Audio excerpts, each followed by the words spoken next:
example, we saw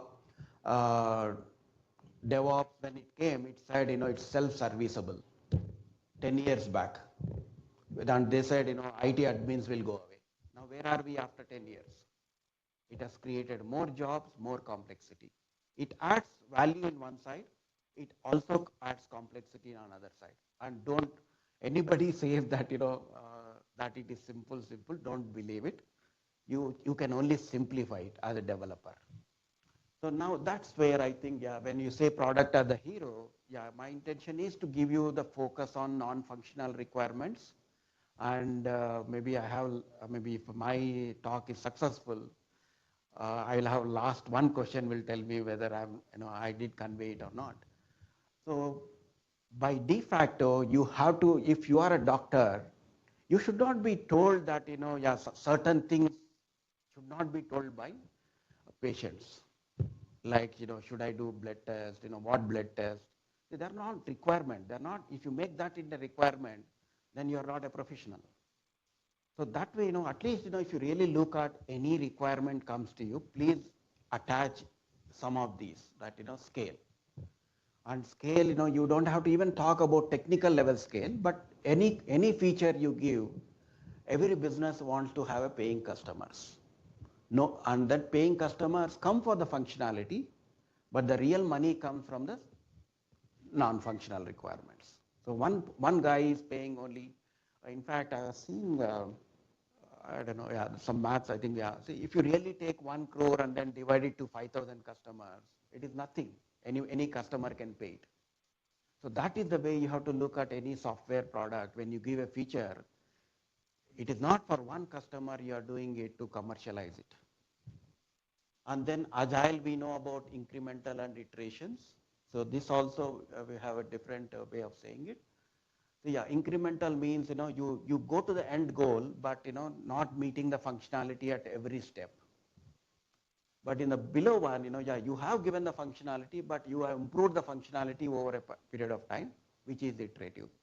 So both of these are important, but, as a developer, this will not come to you from project manager saying it to you to do the work. I wish, developers, management will only tell 1% or 10%, but other 90% you guys have to discover. Not even discover, now it has become, you are in a world of SaaS. SaaS products, many things are already known. And if you are not knowing that, then I think you should question yourself whether you are a developer or a non-developer. So that's where, when you are engineering products, I'm actually diving into your context as a developer. Where, you think about functionality, at least with the background I gave, you think about functionality, you should also think about NFRs. So functionality with NFRs becomes a product. Functionality, you can just classify it as some code.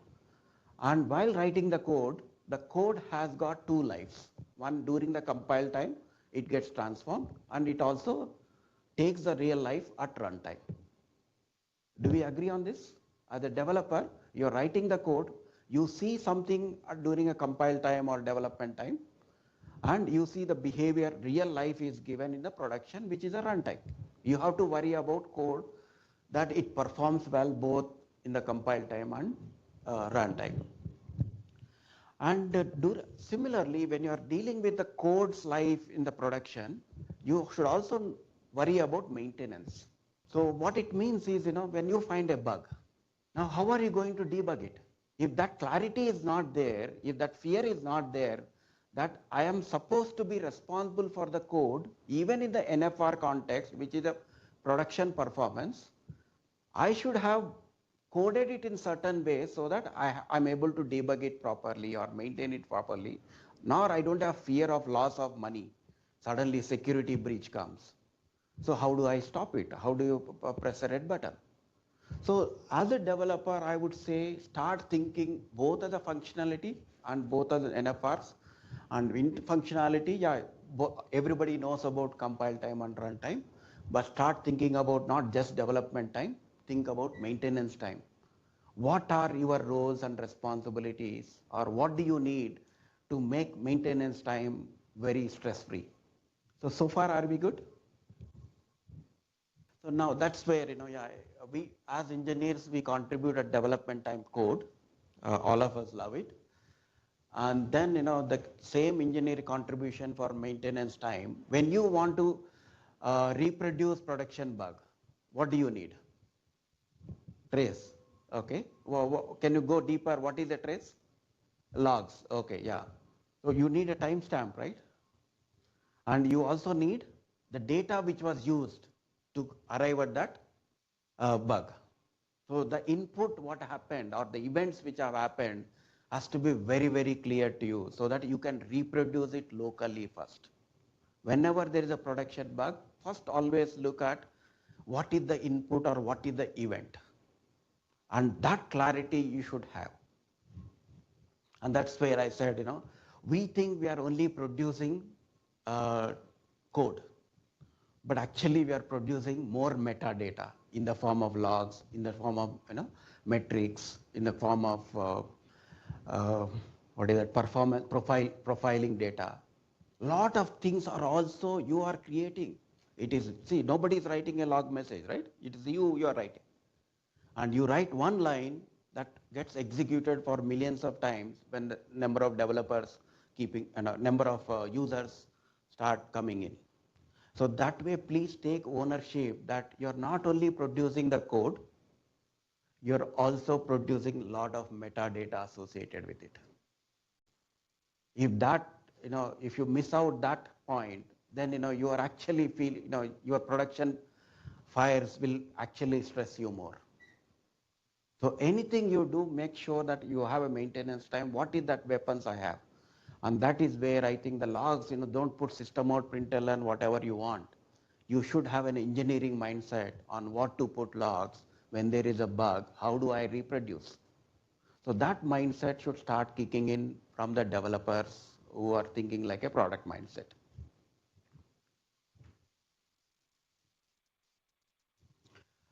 Right. So this is where I think, always question whenever you are talking about feature implementation, what metadata I need for maintenance.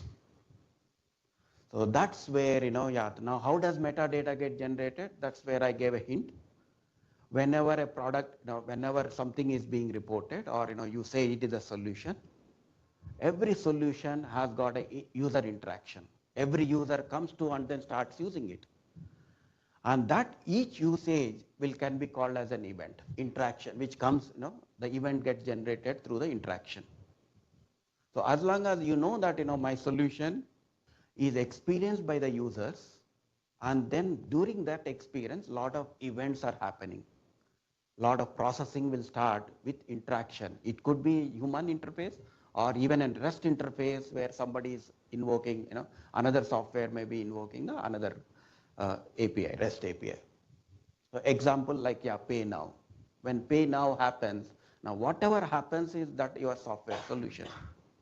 So this is where exactly, if you understand the NFR's context and if you understand metadata very well, you would start appreciating now how do I generate metadata in a very stress-free way, or are there any frameworks which can help me?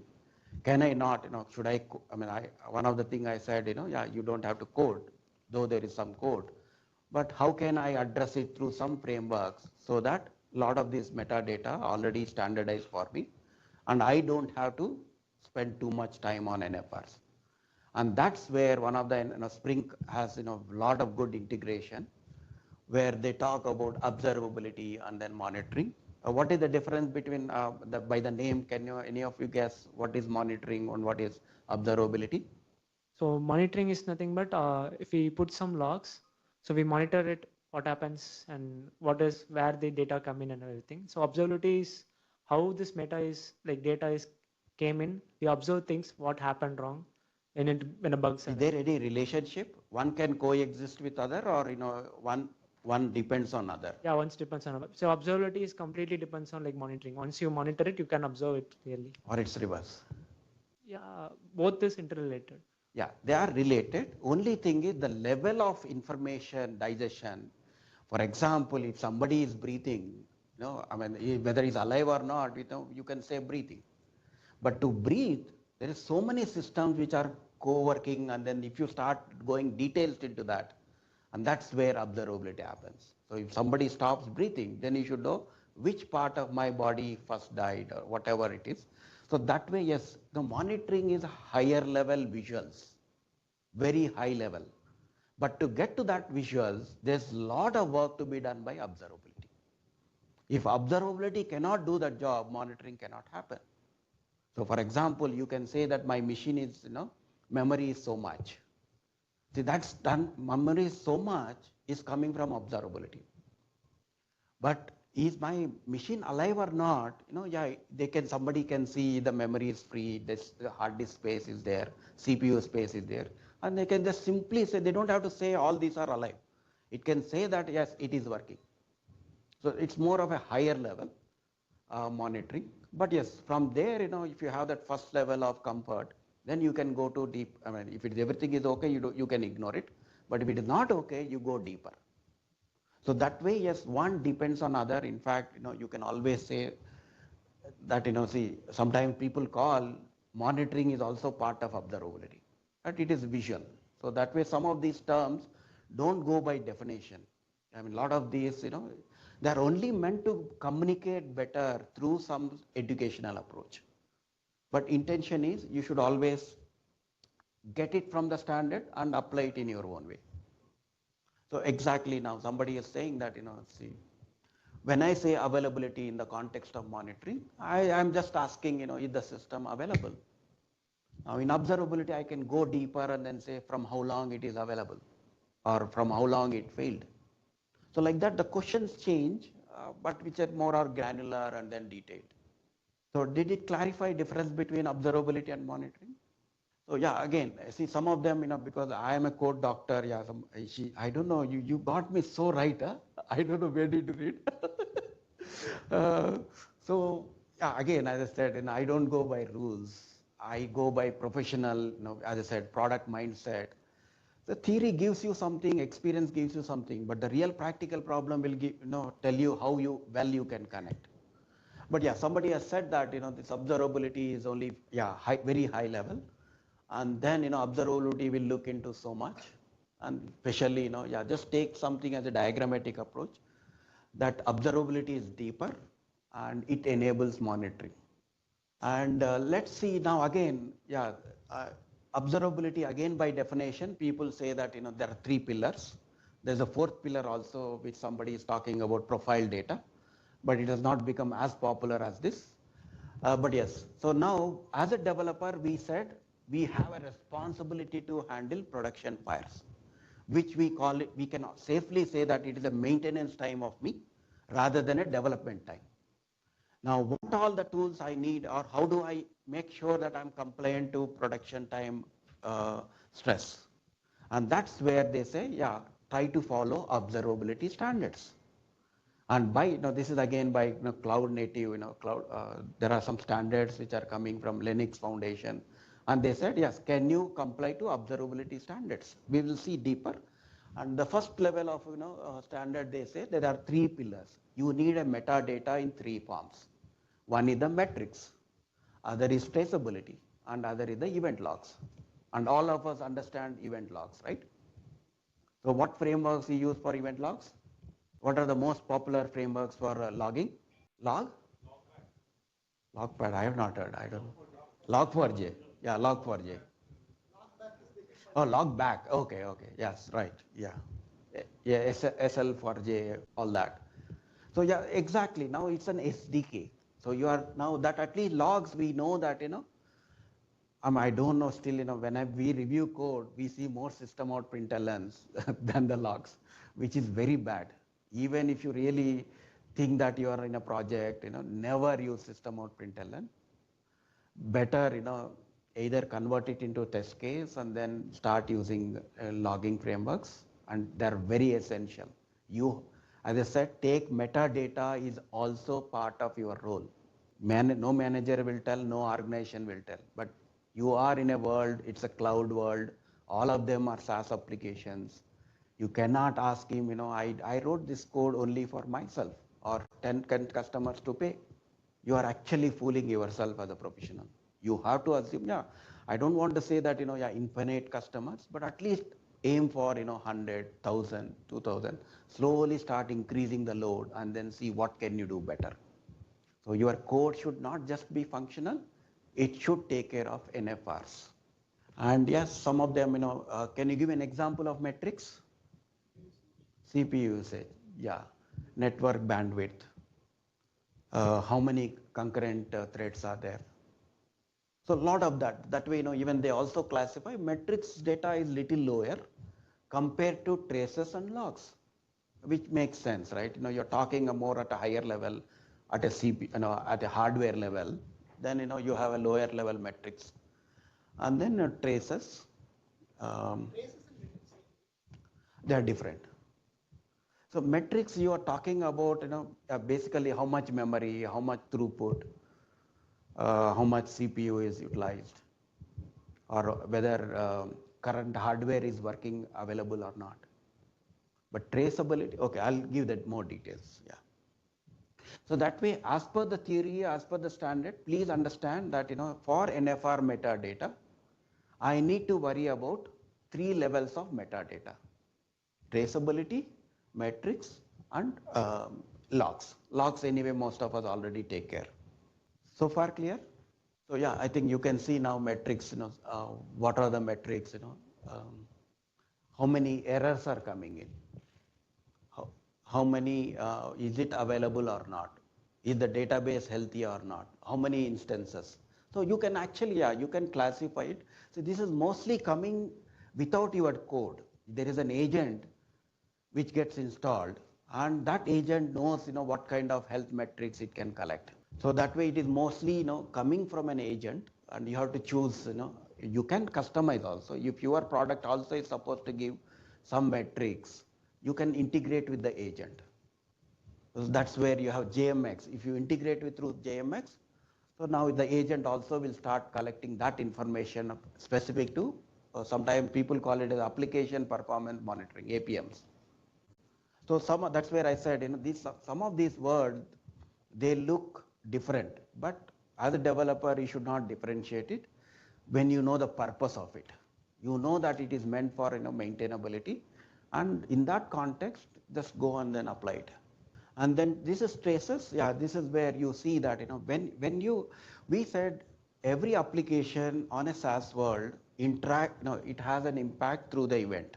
Somebody interacts to it, say pay now, and that pay now just doesn't happen just like that. It internally interacts with 100 other subsystems or modules. And this is where the traces comes in, where, if you want to simulate a bug, you give that input and then see what are my sub-modules which are actually working to fulfill that event. So that is the real purpose of traces. See, this also, if you try to do it yourself, you are gone. See, because you should code it for functionality, but if a framework can handle it, then you are better safe, because there are more error chances. Today you think REST API 1 will interact with 2, but tomorrow you may want to say REST API 1 will interact with JET. So that way, that's where the power of framework comes in. It does, you write it in a natural way.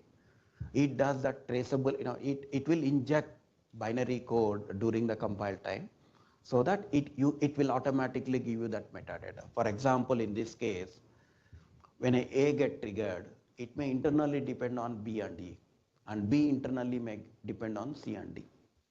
So now when you trace what is happening with A, so you see, you see that time taken from A is in the dotted line, but to fulfill A, the first part was the B has done its job, and in parallel C also was when B is invoked, yeah, C has come in, and then D has come in, and then E gets completed. So that way there's a word called, when A has to be fulfilled, what are the span, what is the time during which A has taken a support for B, and B has taken a support for C. So that way these are some words you should get familiar. It is a span. They call that as a spans. So basically it will help you on where is the problem. The first one will say, do have some number to see. And if those numbers are bad, I can go as a developer and then say, where could be the problem? If the behavior of availability is bad, where could be my problem? And that's where the traces can help you, right? So now this is, and once you know that, this is the module, now you should know what is the data associated with that event. And that's where log should give you that, so-and-so user came in, so-and-so time, and with so-and-so input, that, it was his user ID with so-and-so data.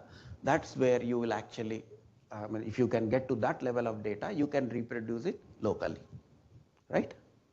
So are they connected well? When you say product first, functionality, NFR, in the NFR, scale is a must, and you should think about maintainability, metadata which you should collect. And that metadata can be classified into 3 types: the traces, logs, what's the other one? Metrics. Uh, so that way, at least, as a developer, if you feel, I don't want you to feel very isolated when somebody talks about NFRs. That's what I want you to take away from this issue. So now that's where, see, these 3 in isolated, they cannot still solve, because when you want to debug, you should construct with the input how all these are, all of these should give you a unified view. So when I say that my memory is bad, I should be able to trace back which service is taking more memory, and why that service, who are the users on it, and what is the data associated with this. So that way you can classify even this, though you collect all this data, for debugging, you should have tools which can connect to you and then give you as if you are getting through all of them like a single user. So that's where you can also have classify these events as simple events where it is easy to construct, and then sometimes error happens, out of 1,000 times, some of the problems you will have is once in a while it happens and you have a nightmare.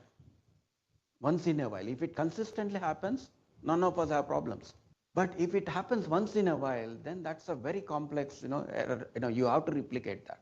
Especially it can be because of concurrency or sudden network failure for one of the user.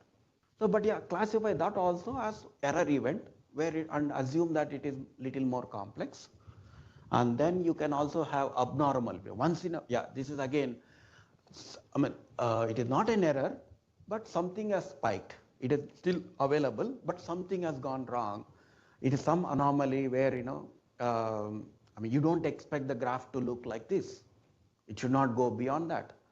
So then it is morely an anomaly, but there also you should be able to trace back. See, these are all your duty as a developer. And when I say your duty, it is not reactive to the production problems, but be proactive as a developer and then make sure that if this happens, how am I be safe? And that is the way you should look at these frameworks. So now let's say now we understood the problem. As developers, we should have metadata weapon to reproduce and handle a lot of these production issues. And that's where, the standards of, observability has come in. And how does, without standards, what was happening? And this is mostly on architecture level, all of you will understand it, how it is evolved and where it is. So now what happened was, we said it is a metadata. And you have an application, and any application it wants to send data, it should have its own agent where it can actually collect the data and send it to a vendor, where that's another database where it is not part of business database. Mostly the NFR data should not be part of business database, even if it is isolated to certain extent. Otherwise, you will already, you are messed up with too much with, data. So that way, can you know who are the guys who are providing observability kind of solutions? Elasticsearch, Neuralink. A lot of these, Datadog, a lot of people are coming in, and then in fact, when the standards were not there, this is what is the architecture, where they said, don't worry, along with your application, install my agent, that will take care of communicating, and then that will give you, but in fact, it was communicating in its own protocol, vendor protocol, and then giving you visuals over that data. So that's a very preliminary way before these standards have come in. But then the problem is, now what is the problem with this? Can I change from Neuralink to Elasticsearch? Exactly. Now you cannot, you're stuck with one vendor and no industry likes it, no customers likes it. So that's where, the new architecture has come in, where we say that, now that's where Open Telemetry has defined the standards, where they said, yeah, maybe we will have open, so every application should not talk to any agents. We will standardize the agent. And that's what is the Open Telemetry agent. You see this, this is the agent, which is predefined by standard. And then, um, uh, and then it was talking to Open Telemetry collector. It was an intermediate place. And that every vendor are supposed to write their own exporter to their own database. So that, now at least, from an application perspective, what JDBC has done for us not to worry about whether it is MySQL or Postgres. So similar standard is coming in, where at least I don't have to worry about so many vendors, so many, different protocols, so many SDKs. I don't have to worry. I just follow or comply to Open Telemetry. It will take care of me. But still, there is some, there is still a work for vendors to write something on the Open Telemetry collector. So that's where, where even that standard, how instead of writing an exporter, everybody is implementing as a product, they will also comply. In the previous slide, the applications were standardized with Open Telemetry agent, but not the vendor, observability vendor. Now, if the same, even vendors also comply to the way to take the standard data, then I think everybody can be as independent as possible. So that's what has happened, where even nobody, you don't have to communicate. I mean, even the vendor is not to worry about application, nor application should worry about vendor. Even Open Telemetry need not worry about vendors, observability vendor. So this is standard, both the side standards are published, and they can go independently. This is what is the current status of Open Telemetry. And then yes, because we said, that we need to get a lot of metadata. There are different databases, different visual tools, where you see, you have metric database, trace database, logs database. I think for all of them is a time series database is very important, because over every instant what is happening, that much data has to be collected. So except the logs, the trace and metric databases, there are very popular ones also. Anybody knows about any good metric database and trace database? Grafana, and then there's one more, P, right? So that way, now you know visually that, you're not doing too much to comply to scale and metrics. I mean, though I'm saying it, see, what did we lose in this? I mean, though I said this is the recommended one, but can you say which is better, this one or this one? There is a good side of this also. The new features, see, when you get into standards, real problem is, what happens if you want to contribute to, I mean, something else which is still not a standard. It's so easy, right? So you have flexibility to, get the best from, each vendor. Performance is certainly, because there are no too many, too many headaches, right? You're straight away binary, whatever standard. Now, in the other case, there are transformations happening, but it gives flexibility. It gives you independence, but at the cost of something else. Just in case, we have many places where enterprise observability is implemented, right? Across multiple tools are there. Let's say you go to, there is no one single. Well, many applications are there. You are saying that, when we introduce Open Telemetry, we can still coexist with, the existing tools that are there. Exactly. Right? That's where the market is approaching, you're saying. Definitely. If you are an enterprise, you should still move to Open Telemetry. Because then it gives you flexibility, gives you extendability. And you're not locked with one vendor.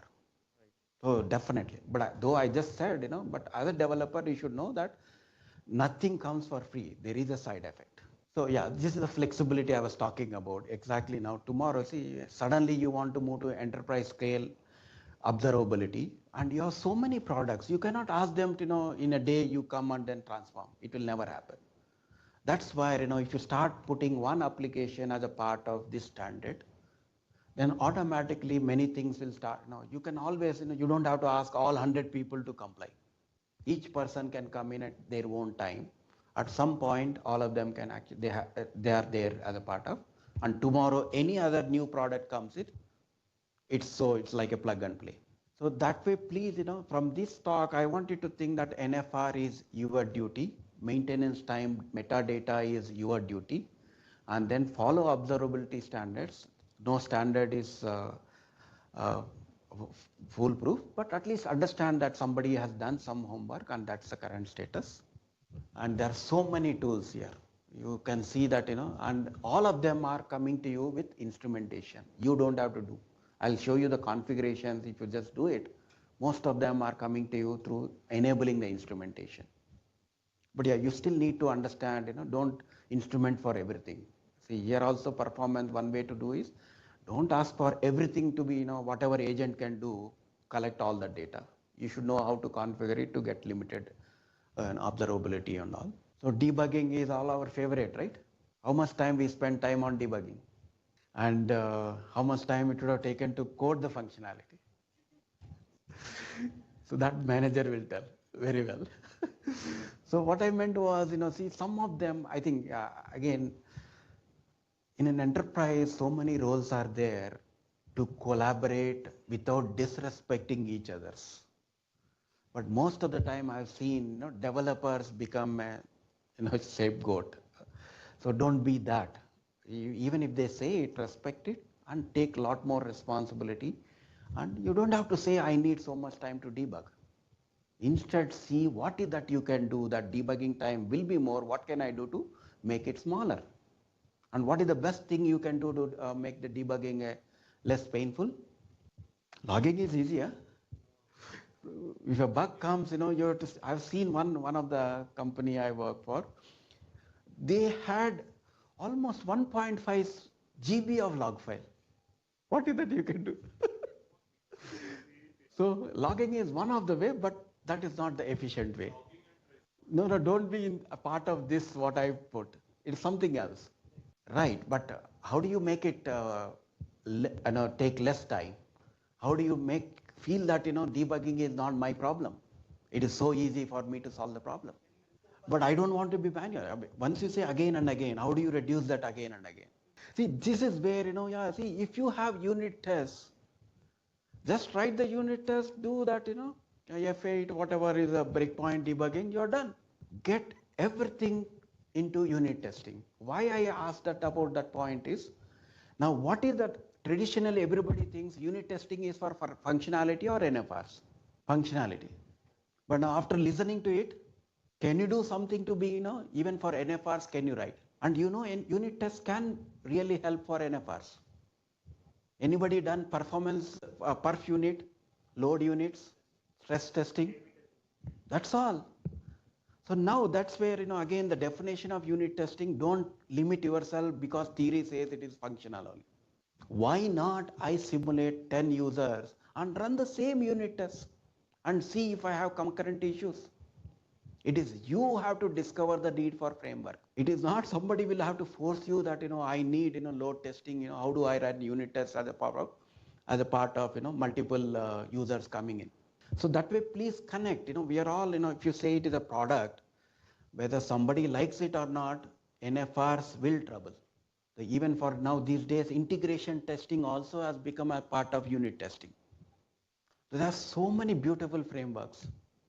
So how do we know that unit testing is good enough? How do we know? Is that a right metric? Or will it be faster enough? So what is a good metric for, or what is the latest metric for coverage? Is a very bad metric. It's good for managers, not for developers. Again, I'm actually giving you different that, there are different roles. At some level, maybe for that role it is good, but as a developer, you should see the negative side because his role is different, his view is different, your view is different. Have you heard of mutation testing? So that's the best metric. It's very beautiful. All of you should try mutation testing. I mean, there is nothing better than, mutation testing, at least, yeah, as per my knowledge. maybe you should configure it, what mutations you want to support. But yes, definitely, yeah, unit testing, you should keep your time for getting the health check less than 3 minutes. That's my, I mean, very good if you can run all your test suite within 15 seconds, but the maximum you can go, I mean, convert it into number of different suits, something like that.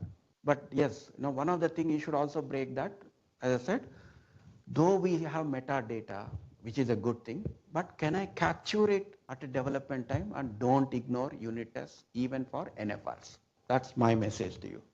So now let's go deeper into how I can give you the demo of something similar, simple code, so that you will feel. After all this, you know that what you expect in the demo. So the enablers for observability, what is happening beyond standards is there is a telemetry working. So whatever the application is working, you are not loading that system in the same place. So you need to move a lot of this metadata remote. And that's where there's a telemetry protocol. And you're also not coding that, I'm going from A to B, B to C, C to D.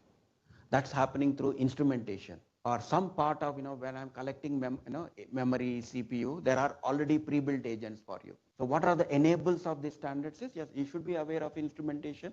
You should be you should be aware of agents.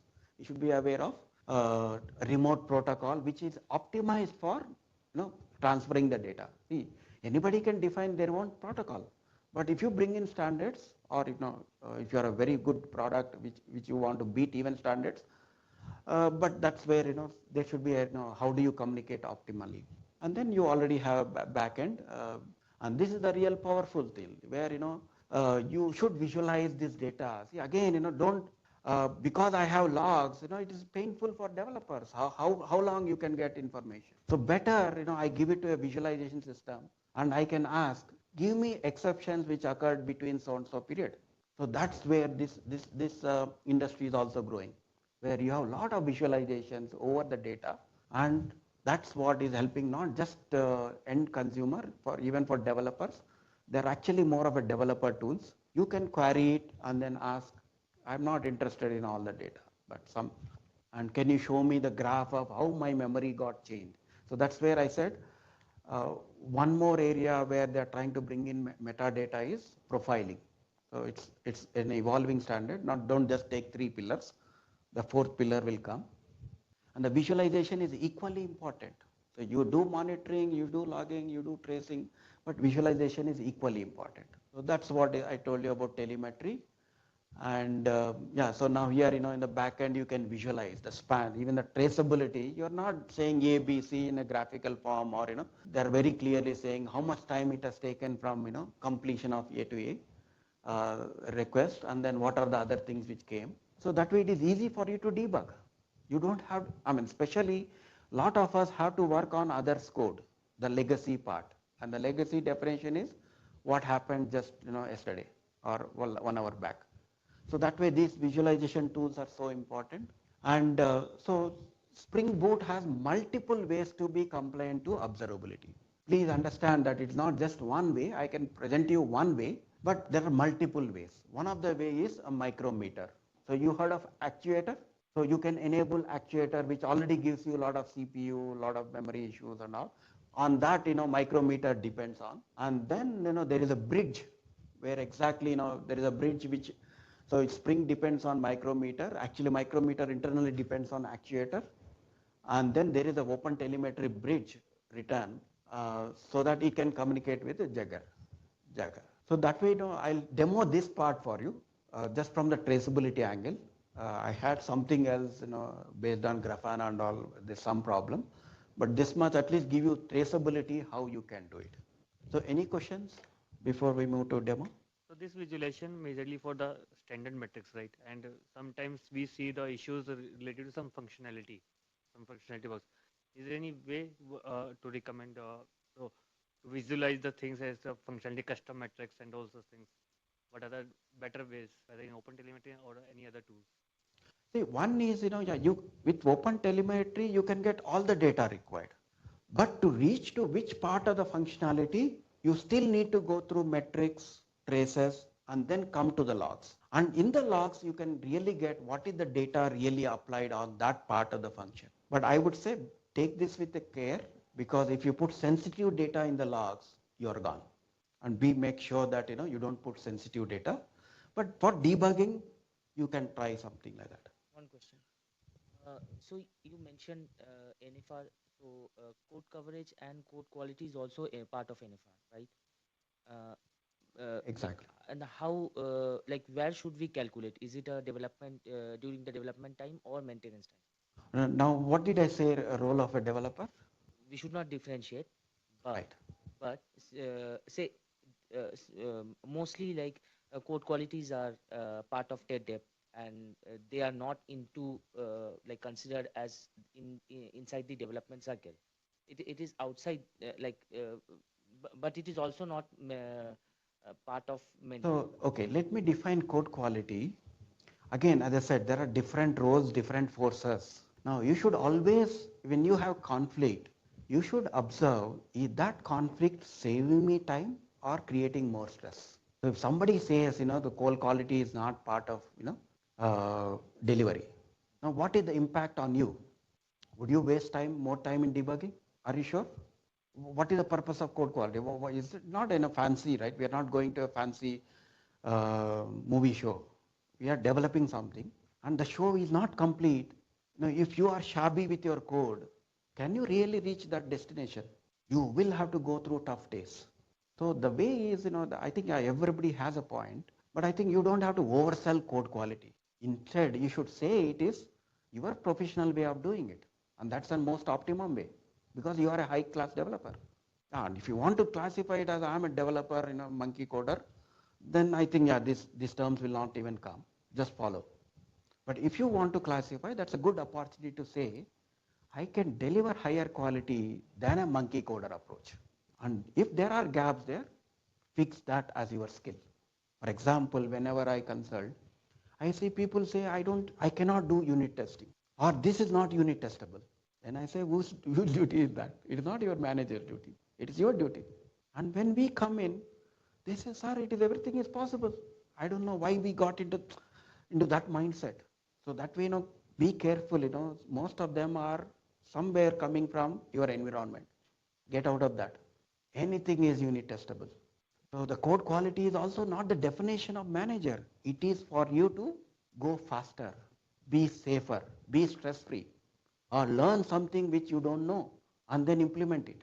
So that way I think a lot of conflicts can be resolved, and that's where entire solution also will raise, right? Yeah, there are conflicts, we cannot help it, but I think it is, which you guys are developers or engineers, never lose that engineering mindset. I will innovate, I will do better, and I know what is better. But ignoring is not a better, right? Any other? Oh, actually, I saw something, but I'm not. There are some SDKs coming in where if you want to directly communicate through the mobile, there is. They call it as edge telemetry. So, but yes, it is applicable. It should be applicable, because as a developer, I'm myself developing mobile application too. But if you ask me standard, that's still evolving. Any further questions? We will take it later. Oh, sure. Because we have to finish this session within 15 minutes. Sure. Almost done. So Open Telemetry, this is the one where you just configure yourself. I have two microservices or services. I don't want to call it as microservices. Two services where you have products where you are selling at certain rate, and then you have another service which will say I have promotions on those products. So this is what it is, and then I can enable telemetry and then comply to standards just with the properties. So these are management metrics, what I want: endpoint, traceability, probability. Each one has got some kind of significance. See, if you go closer to the standards, you will understand what each property is meant for. But beyond that, you are allowed to write your own agents. You are allowed to write plug-in with the agent, plug-in with your own custom metrics. See, though we are saying standard, I gave you very simple overview that you don't have to do anything. But in any enterprise, you have to write your own customizations over it. But start with this. And then your products also has got a similar configuration. And then only difference is now the products is depending on promotion service. So you see this extra property. So that, yeah, now with that kind of, integration, now when you invoke product services, automatically the instrumentation will show that, yeah, this fellow depends at this event on this external event. So I can just show you. Yeah, so I have promotions, which is nothing but when I invoke it, it will say I have, my record ID is 1 and product ID is 1 and I have a discount of 10 rupees. Similarly 2, 3, 4 and all. And then when I invoke this service, yeah, so initial original price is 45,000 and once I apply discount of 10 rupees, it is able to reduce it, right? So they are independently working and you can see this Jagar UI where you can say now this is where it will help you the production time. See, whatever I showed looks like a configuration, but when you really see, when you are working on an internal thing which you don't know, some error has happened, you can depend after configuring it, invoke that, create that event and see what Jagar is able to help you. When you invoke a product service, what is happening? So it is clearly saying product service. Internally, it is actually saying that at some point after this seconds, it is actually invoking promotion service and the logs and process, everything is visually available to you. The entire thing, even it gives you a milliseconds, from which millisecond to which millisecond, and the entire thing took around 23.01 milliseconds. Out of that, it did invoke this service from this, and then 7.4 milliseconds to other place. It has taken for service B. So that way, I think, yeah, so my message to you is, don't differentiate product and projects. Don't differentiate functionality and NFRs. And once you say NFRs, the observability has become very popular. There are some standards are coming in it. And from Spring Boot, there are, to start with, it is, yeah, though I've just shown it as a configuration, it is a lot more complex when you get into custom agents and all. But understand the power of it as a developer for you, metadata you are generating. It should help you during the production time. That's my message. Thank you.